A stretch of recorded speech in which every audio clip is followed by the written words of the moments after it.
Integration. Another name for integration, which I never use, is the antiderivative.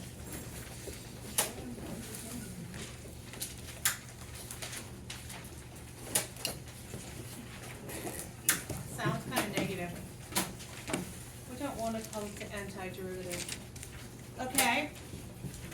So we're going to kind of review what I did on Friday, a little tidbit of it, and then I'm incorporating new items into it. Not horrific. I mean, because when I say my test is not till Monday, second period got nervous because they're like, obviously this is going to be hard because it keeps going, but it's just a lot of practice. So it's not terrible. It's just practicing it. Okay, so let's say I'm going to give you f prime of x, and I'm going to tell you it's 8x squared minus 1 over 2x to the fourth plus 2x. Okay? And I want to integrate it. So the first thing, as a reminder, for you to be able to take an integral of anything, it's very similar in nature to the derivative. The only way you can take a derivative is if it's not in a denominator. So do you recognize something in here that should be rewritten? Yes. Yes. So I have the first derivative is equal to, this guy will stay the same, right? How does this get written? So do you agree with me that 1/2 is just a number? That 1/2 is a number that, just like 8, will end up going for the ride, okay? So I'm going to rewrite the 1/2, but what would I do with the x to the fourth that's in the denominator? X to the -4, perfect. Okay, and then plus 2x.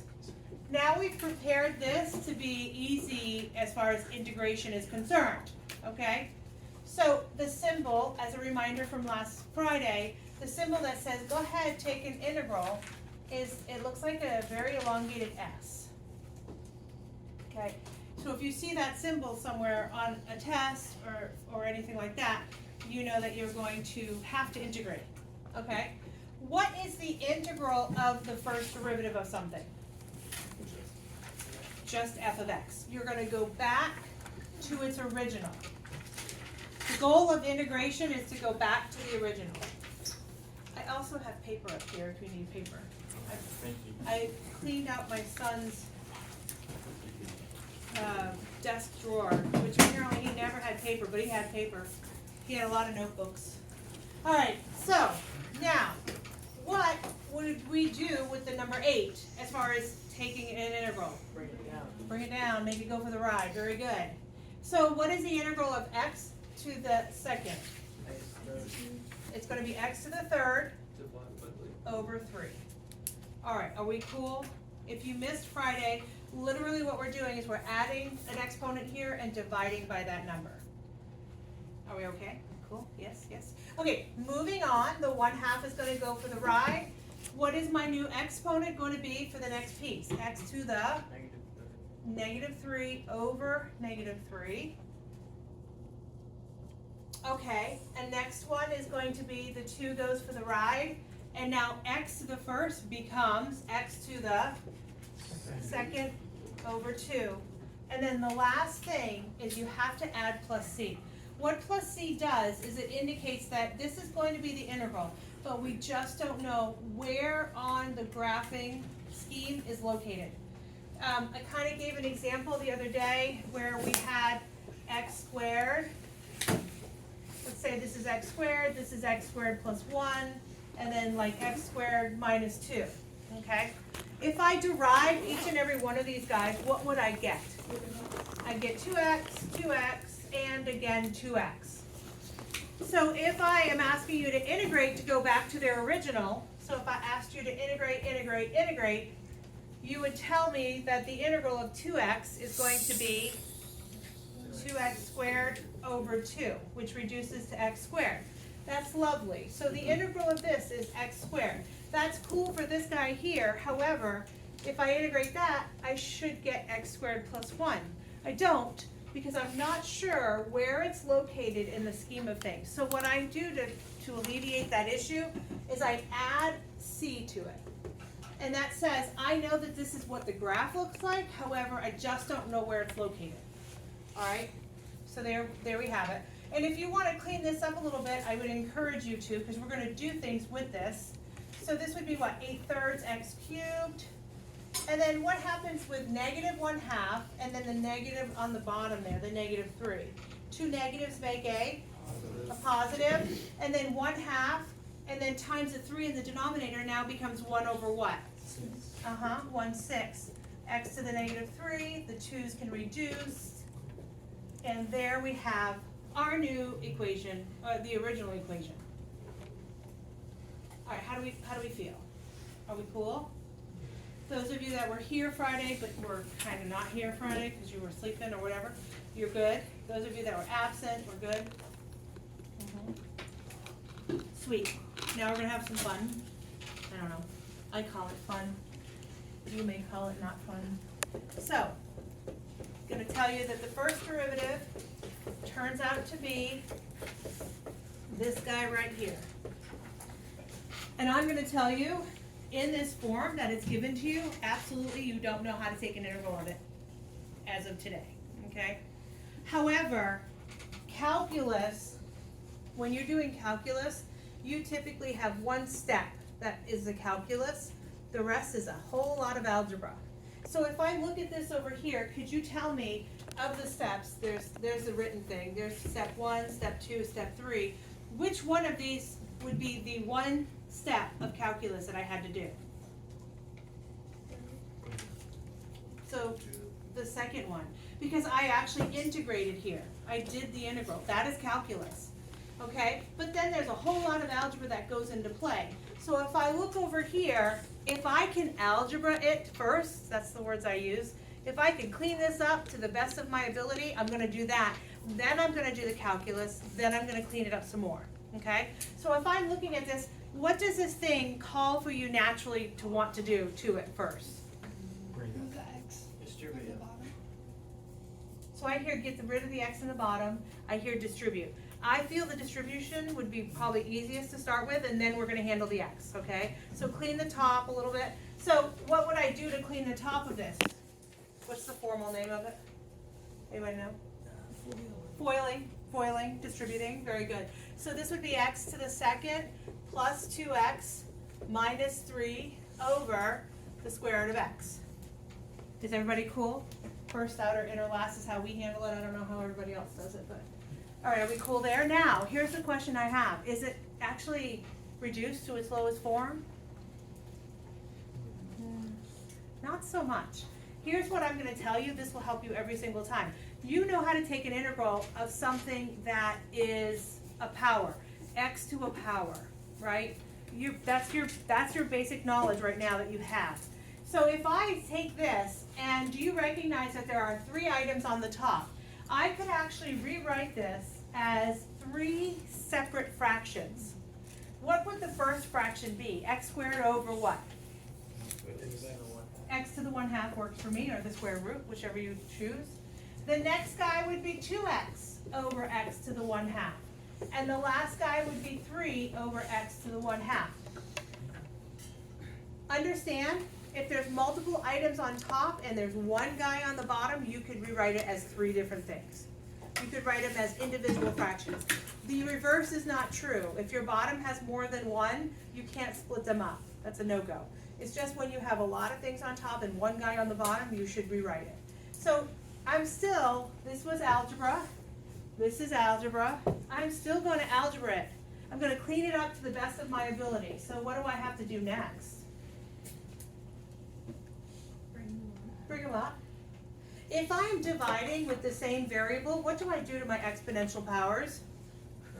Subtract them. I'm going to subtract my exponents. What is 2 minus 1/2? 3/2, perfect. So I'm going to rewrite this as x to the 3/2.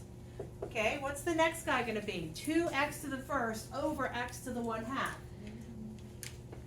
Well, I have x to the positive 1/2 on top, right? So this is a 1 minus a 1/2. So what's 1 minus 1/2? 1/2. So this would be 2x to the 1/2. And then last but not least, how do I clean this guy up? You've got really well versed in this. Minus 3x To what, Negative to the negative 1/2. Beautiful. That's what I meant to say. You meant to say it, I heard you. Now, have I taken the the integral of it yet? No, I haven't. I've just done a lot of algebra. Okay, so now at this point I am good to go. I can integrate, so I'd like you to integrate that. Give it a whirl, see how you do. I'll take a lag time and I'll do it up here in a second.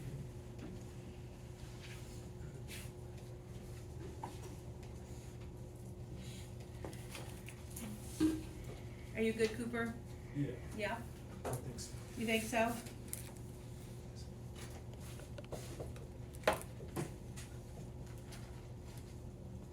How'd you do? How'd you do? Any problems, questions, comments, concerns, issues? I didn't know that 3 halves plus 1 is 5 halves. Are we cool? I forgot the C. You forgot the C. No, you forgot the C. That's a no-go. You gotta have a C. Well, you know what? By tomorrow, I'll be teaching you something called the fundamental theorem of calculus. You won't need a C anymore, I promise. Okay. But for now, you need your C. Okay, so I suggest taking this and just cleaning it up one last step. It's a lot easier to start using it if I need to. It's not wrong. If I asked you for the original function, you'd be giving me this and I'd be like, okay, you got it. However, what could you do with these denominators that are fractions? You could flip them up, right? So instead of divided by 5 halves, you would flip it up and multiply by 2/5. So I feel like if you get into the routine of cleaning it up, it might make your life easier in the long run. When I flip up that 3 halves to 2/3, I do multiply. No different than when I multiply the 3 by the 2. So I'll step away and let you see what the answer should look like.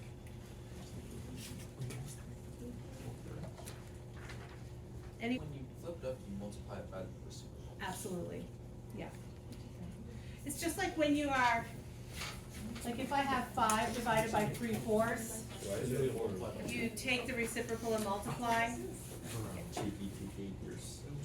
All right, we cool? We are so cool. All right.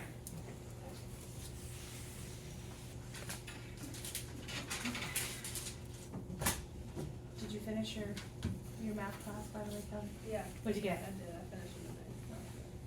You have dy over dx is equal to 6x to the 5th minus 18 divided by x to the 3rd. Okay, I want you to integrate that for me.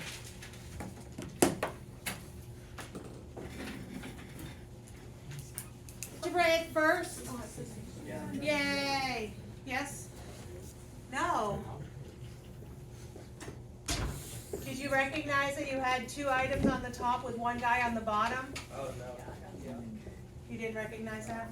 No. And then did you reduce it to lowest terms to make it nice and pretty and a little bit more palatable to do? Yeah, we're feeling good? Yeah?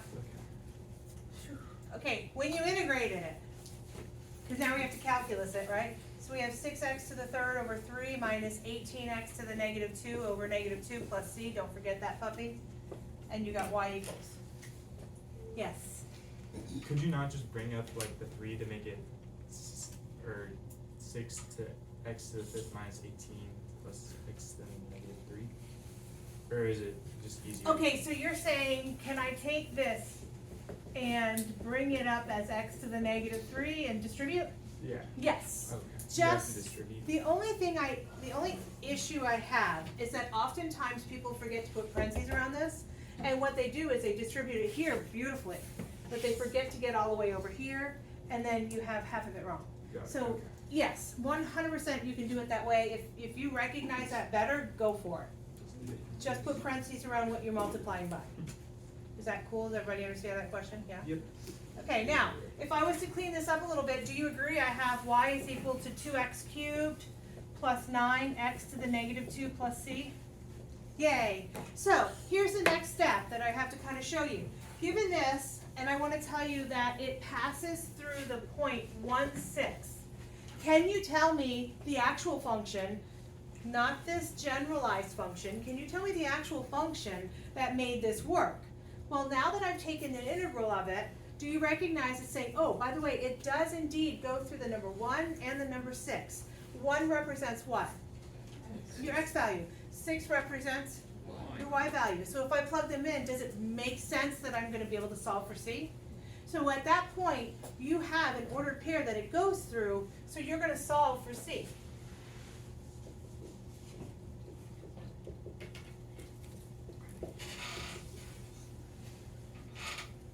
So given the integral and plus C, I'm going to tell you it's going through this guy. I know for a fact, so I know it's located, at least going through it. So when I plug those in, I can solve for that unknown C that I'm looking for.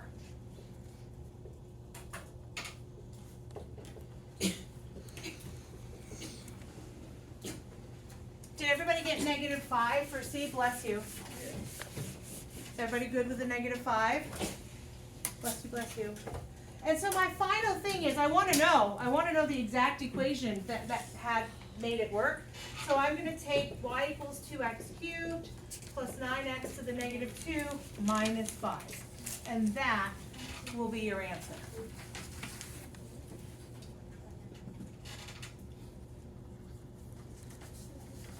What's kind of cool about this is this is considered high level, yes. Could you also move the x to the -2? Could you also move it below 9? Absolutely, we can pull it down as well. Both of them would be perfect.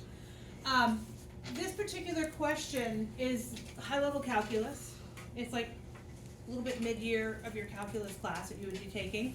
And what you're gonna figure out is on the Aice exam, they weigh them pretty heavy. They're like, if you all know how to do this, you're jam up. You know how to do this really well. Typically, normally, they're located towards the end of the exam, and they're about 4 points. It's a nice 4 or 5 point question. Having said that, in the past few years, they've actually started with this type of problem. They'll say, here's dy dx, it passes through the point, whatever, find the original equation. And like, bam, there's your first question. And if you can pull 4 or 5 points there, that's pretty awesome. If you get this, because I'm hoping that this is something that you guys kind of fall naturally into. Okay? All right, so let me give you one to try without me. Here's my function that the derivative was taken of it, and given f of -1 equals 1, find the original equation it went through. Find its actual original equation. A lot of people were very stumped by this. We are very comfortable with an ordered pair of 1, 6. What exactly does f of -1, 1 mean? X is what in this case? -1. Absolutely. And then what is y? 1. Indeed. Okay? They give it to you as a different version of an ordered pair. All right, give it a whirl. Was there any algebra that we needed to do? No cleanup action. That's cool. That's good. You kind of hope that never happens, right? But just in case. So the integral of f prime is just f of x itself. F of x is another version of the letter y. F of x is a function, y is the same thing. They mean the same thing. Okay, so we're going to move over here. 15 goes for the ride. I raise it to the 5th power over 5. Feeling good? Yes, no, maybe so? Yeah. And then minus 6x to the 2nd over 2 plus c. I suggest cleaning it up algebraically first. It's a little easier to multiply such. So I know that 15 over 5 will become a 3. And this will also become a 3. And I'm going to plug in x is 1, and -1, and y is 1. So 1 equals 3, and then -1, that's 5. I don't know how I lost that. -1 to the 5th minus 3, and then -1 to the 2nd plus c. Are we cool? When I raise a negative to an odd power, it stays what? Negative. Okay, good. So did she not have any She erasers? wasn't there. So they had me put it in her folder thing, and they're like, you can wait. And I was like, Nah, it's well, how long she'll be? And they were like, I don't know. I was like, no. Nah, I'll email her. Thank you. Okay, so are we good so far? Yes? And so -3 is -6. If I add it over, I should get a 7, if I'm doing my math right. And then the last thing is I really want to know what's the original equation, so I'm going to rewrite it. Please don't forget that last step. Go ahead and rewrite it, make it nice and pretty, and then so they can see it and you can justify your answer. Are we good? Sweet. Okay, any questions so far? Because I'm gonna add a little intrigue to our story here. Are we good? I know, more intrigue. But so far, it's not horrible. We can solve this, right? I think you're gonna feel the same way after this one, I think.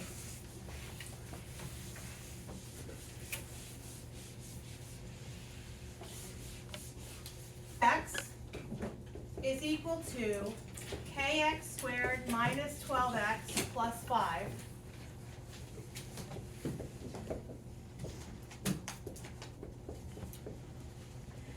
Alright, I'm giving you an equation. I'm telling you this is my first derivative of whatever my original equation was. What looks a little different about this particular problem right now? There's a k in there. And when I integrate, I end up with also, I have to put it, what at the end? A c. So this is going to leave me with actually two unknowns, not just the c, because we just handled it where we took an integral, we plugged in x and y, and we solved for c, beautiful, life is good. This one is a little different. We're going to take an integral, and we have to plug in our x and y, but you notice something a little different about my x and y as well. They're giving me two, okay? So this becomes a real algebra 2 type problem. The first step is to integrate. K is just a number. You make it go along for the ride like you would an 8 or a 3 or a negative 5. So this, if I integrate both sides, I have y equals kx cubed over 3 minus 12x squared over 2 plus 5x plus c. Any questions, comments, concerns, issues about the actual integration? Okay, so can you clean anything up? Yeah. What? 12. Yeah, I would. And what would that be? So I'm gonna make that a negative 6x squared. Just, life is a little easier if you have it a little cleaned up. Now here, yes. Would it also be better to bring the 1/3 up to times k? Or just So you leave mean, this so as you would denominator? prefer to see it 1/3 kx to the third? Yeah. Absolutely, if that makes your visually for you, it's the same thing. Perfect. Okay, so at this point, I'm gonna take this x and that y, and I'm gonna plug them in. So I would have what, negative 3 equals k times 1 cubed over 3 minus 6 times 1 squared plus 5 times 1 plus c. All right. Is there a little math that I can do to, can I do anything? Sure. Do I have any like terms? Sure. Yeah, like, what about this? Are those things, can I combine them?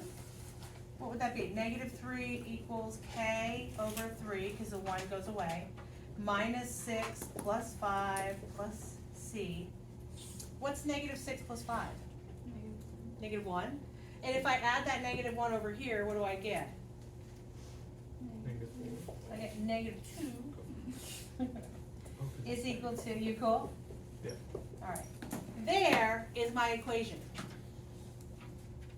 Are we cool so far? Now, I know what, yep, no, you need me? This is negative 1, yep. Okay, cool, gotcha. I thought it was a positive one. I thought you said it was a positive one. I'm like, no. Where'd it go? What? Okay, gotcha. I'm with you now. Alright, are we feeling good? Okay, so it does nothing for me. I got an equation with a k and a c. So what I'm gonna do is I'm gonna do the same thing. I'm gonna take this x and this y and I'm gonna plug them in the original as well. So 11 is equal to k times 3 cubed, I'll move out of the way in a second, over 3 minus 6 times 3 squared plus 5 times 3 plus c. Okay, so I'm plugging in my x and my y there as well.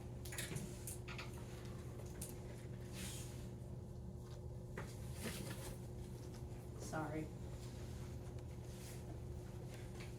And then it looks like something, you know, well, as pretty as this, right?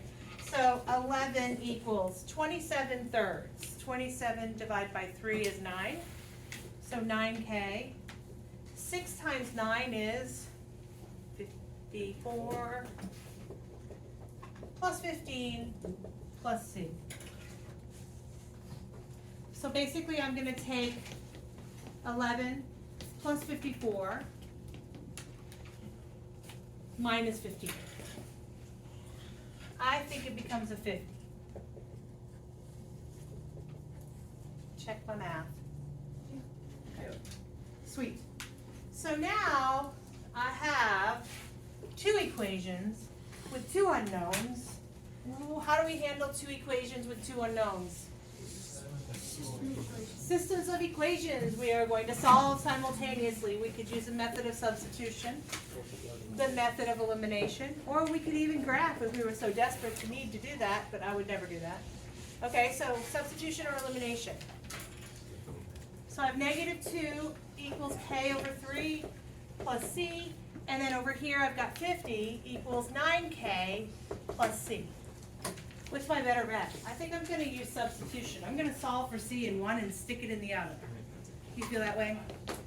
So I have 50 minus 9k is c. So I'm going to plug her in right here. K over 3 plus 50 minus 9k.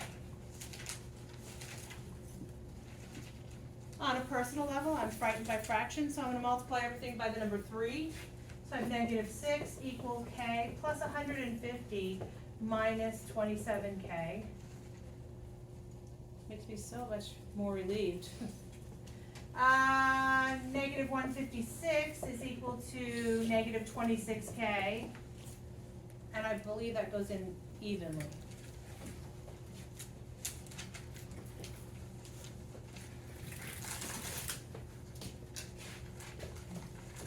I feel like it goes in 6 times.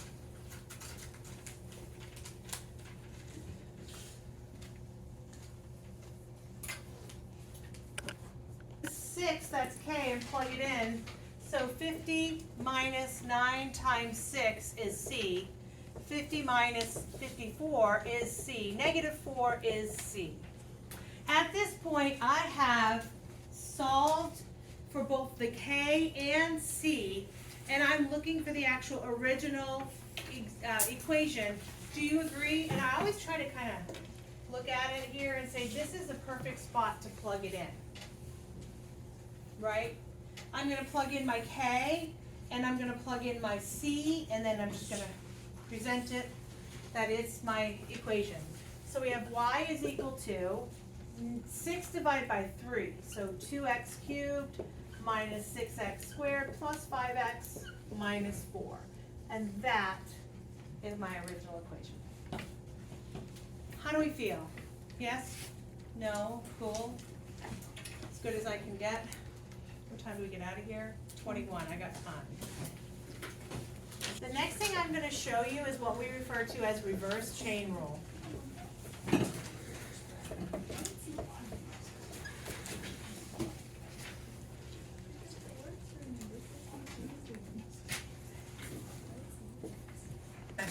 Let's go back into our thinking skills here, and let's figure out, okay, how do we do the chain rule of this? So chain rule is a derivative thing, and so we're going to kind of look at this and say, I want to find its derivative. So can anybody verbally remind me, okay, what's the derivative of y? dy over dx. We're good there, okay. Okay, remind me how the chain rule happens. We do what with the exponent? Bring it to the front, I think that's what I heard. And then what do we do with the inside? We keep it. We write the junk. Okay. What do we do to the exponent? Subtract 1. Okay. And then the last step of chain rule is we do what? Take the derivative of the inside and where? Attach it to the back of it, right? So the derivative of that would be 3, and that's kind of cleanable. Is that a word? I could clean that thing. So 4 times 3 is 12, and then 3x plus 5 to the third. That would be the derivative of my original, okay? Remind us that when I'm integrating, I'm going back to the original. So you'll be given something that is a derivative, and they're going to go, hey, let's go back. Okay, so let's go ahead and look at the actual definition of how this works, and then we'll practice it.